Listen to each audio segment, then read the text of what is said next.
ओम स्वस्ति श्री गणेशाय नमः। नीलांजन समाभासं रविपुत्रं यमाग्रजं छाया मार्तंड संभूतं तन्नमामि शनैश्चरम्। दर्शक मित्रों, जय श्री राम। शनि देव का वक्री काल, उसके ऊपर आज हम विचार कर रहे हैं। शनि महाराज 2024 में वक्री हो रहे हैं।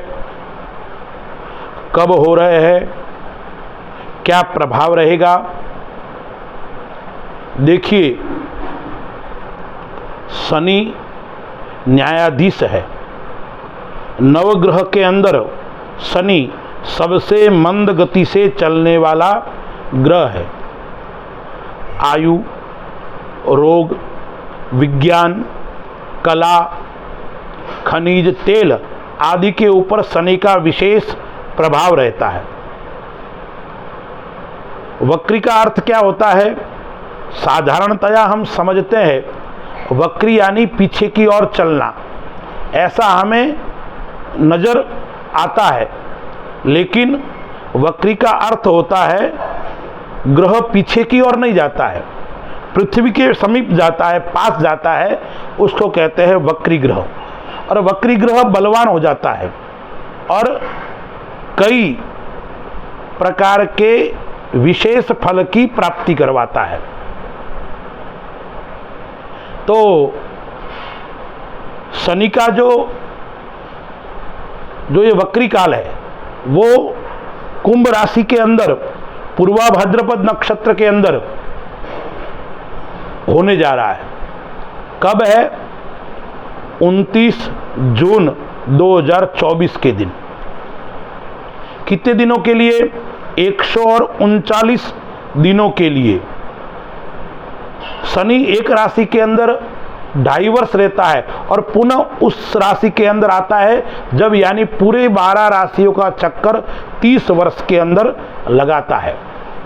अभी कुंभ राशि के अंदर गोचर हो रहा है, कुंभ राशि के अंदर वक्री होगा और मीन राशि के अंदर शनि 2025 मार्च के अंदर आने वाला है।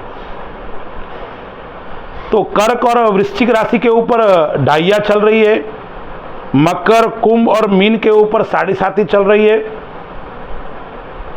तो शनि का जो ये वक्री काल है वो वक्री काल तुला राशि वालों के लिए कैसा रहेगा? आइए हम विचार करते हैं। तुला राशि का स्वामी शुक्र है जो शनि का मित्र है। तुला राशि वालों के लिए चौथे और 5वें घर का स्वामी 5वें घर यानी विद्या स्थान के अंदर वक्री हो रहा है। क्या प्रभाव देगा?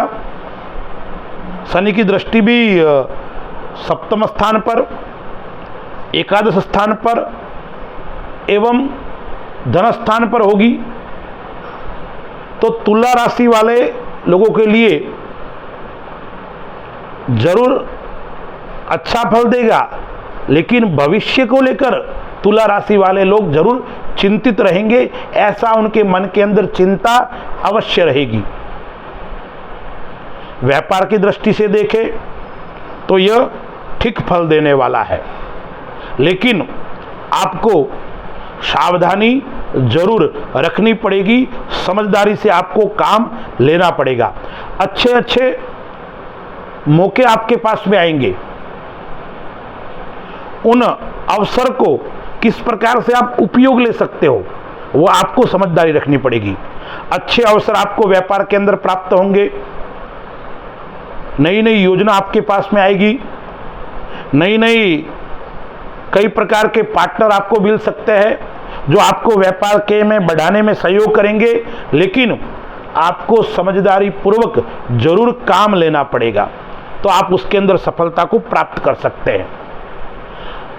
इस वक्री काल के अंदर आपका बजट बिगड़ सकता है, यानी खर्चे, जीवन साथी का स्वास्थ्य अनुकूल नहीं होना, बच्चों के ऊपर खर्च होना, उनके अध्ययन को लेकर, उनके सामाजिक कार्य को लेकर, यानी आपका बजट बिगड़ेगा। यानी बजट को ध्यान में रखते हुए कार्य करना है आपको, तो आपकी परेशानी नहीं होगी, अन्यथा आपका बजट बिगड़ सकता है।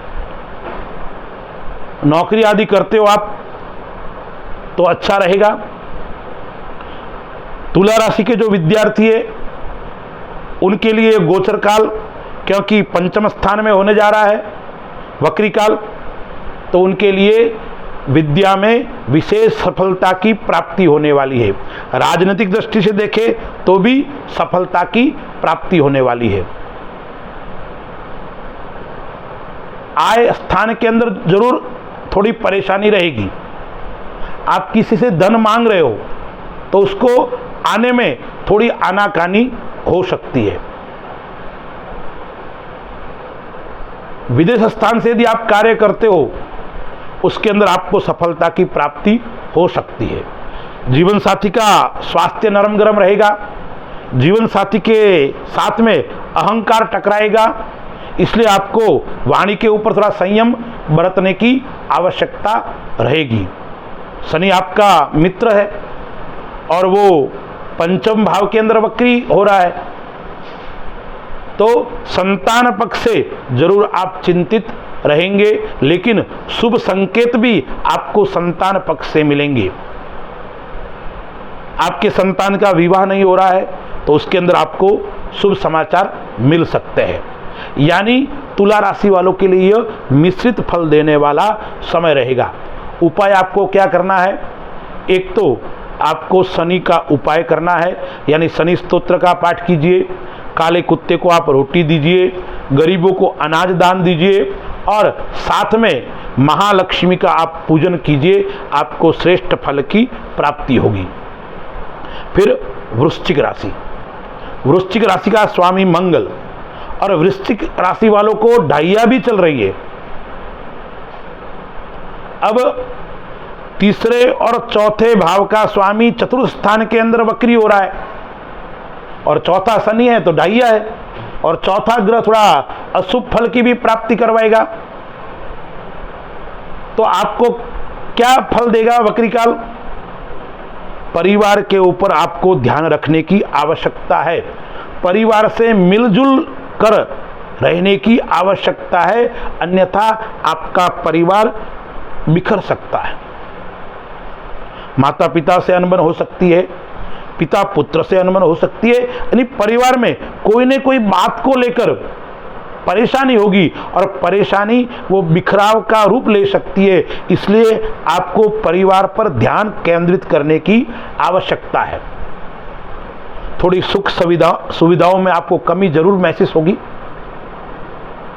यानी आप जो पहले सुख सुविधा के अंदर आप समय गुजार रहे थे उसके अंदर आपको थोड़ी कमी जरूर महसूस होगी। व्यापार आपका अच्छा रहेगा, व्यापार के अंदर आपको सफलता भी मिलेगी, लेकिन आप स्वयं कार्य को बोझ रूप में समझोगे ऐसा आपको महसूस होगा। इसलिए कार्य को बोझ नहीं समझना है, कार्य को कर्तव्य पूर्वक करना है, यह भाव लेकर आपको करना पड़ेगा। क्योंकि दसम स्थान पर शनि की दृष्टि है और लग्न पे भी शनि की दृष्टि है। आप मन से विचलित रहेंगे, मन से आप परेशान रहेंगे, यानी मन को आपको केंद्रित करने की आवश्यकता है। इसलिए आप योग करो, प्राणायाम करो, वाहन भी आप धीरे चलाइए। नए वाहन का योग भी आपके आएगा, लेकिन आपको वाहन चलाते वक्त ध्यान को केंद्रित करने की आवश्यकता है, सावधानी पूर्वक चलाने की आपको आवश्यकता है। मार्ग से आपको लाभ होगा, जमीन भवन, क्योंकि चतुर्थ स्थान के अंदर गोचर कर रहा है, वक्री वहां हो रहा है, तो आपको लाभ होगा। व्यापार के अंदर लाभ होगा, जमीन आदि का कार्य करते हो उसके अंदर आपको लाभ होगा, मां से भी आपको लाभ होगा, और विद्यार्थियों के लिए भी यह श्रेष्ठ फल देने वाला रहेगा। शत्रु आपके जरूर बढ़ सकते हैं, शत्रु और रोग उससे आप परेशान रह सकते हैं। इसलिए वृश्चिक राशि वालों को उपाय क्या करना है शनि को मजबूत करने के लिए? आपको इस 139 दिनों के गोचर काल के अंदर हनुमान चालीसा का पाठ प्रतिदिन करना चाहिए। शनिवार के दिन और मंगलवार के दिन भगवान हनुमान जी के चरणों में या शिव जी के चरणों में बैठकर 7 बार, 11 बार, 21 बार हनुमान चालीसा का पाठ करो, आपको श्रेष्ठ फल की प्राप्ति होगी। फिर धनु राशि, धनु राशि का स्वामी गुरु, दूसरे और तीसरे घर का स्वामी तीसरे घर के अंदर गोचर कर रहा है। तो धनु राशि वालों के लिए क्या फल देगा? यात्रा योग श्रेष्ठ बन रहा है, धार्मिक सामाजिक यात्रा का योग बन रहा है। अपने लोग आपको साथ देंगे, यानी अपनों से लाभ, परिवार से लाभ। नौकरी कर रहे हैं, जो अच्छी जॉब कर रहे हैं, उनको उन्नति मिलेगी, प्रमोशन हो सकता है या स्थान परिवर्तन होगा, उससे आप जरूर संतुष्ट नहीं होंगे। व्यापार से भी लाभ है, नई योजना आपको व्यापार के अंदर मिल सकती है, लेकिन खर्च बढ़ेगा, व्यय अपव्यय भी होगा, इसलिए खर्च को आपको ध्यानपूर्वक करने की आवश्यकता है। प्रेम, जीवन साथी के साथ में आकर्षण बढ़ेगा, अपनत्व बढ़ेगा, लाभ भी होगा। शारीरिक कमजोरी आपको जरूर महसूस हो सकती है, यानी स्वास्थ्य की दृष्टि से आपको खान पीन का विशेष ध्यान रखने की आवश्यकता है। नवम स्थान पर शनि की दृष्टि है, विद्या स्थान पर शनि की दृष्टि है, तो विद्यार्थियों के लिए समय मध्यम रहने वाला है। भाग्य में जरूर थोड़ा उतार चढ़ाव आपको देखने को मिलेगा। यदि आप विदेश संबंधी कोई कार्य करते हो, उसके अंदर भी आपको उतार चढ़ाव देखने को मिलेगा।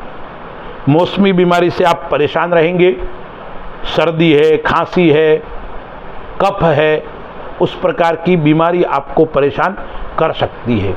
उपाय क्या करना है? आपको ओम नमो भगवते वासुदेवाय इस 12 अक्षर महामंत्र का जाप करना है। आपको भगवान विष्णु का पूजन करना है और शनिवार के दिन शनि मंदिर में जाकर शनि स्तोत्र का पाठ कीजिए, कुत्ते को रोटी दीजिए और गरीब व्यक्तियों को आप भोजन करवाओगे तो आपको श्रेष्ठ फल की प्राप्ति होगी। अस्तु। जय श्री राम।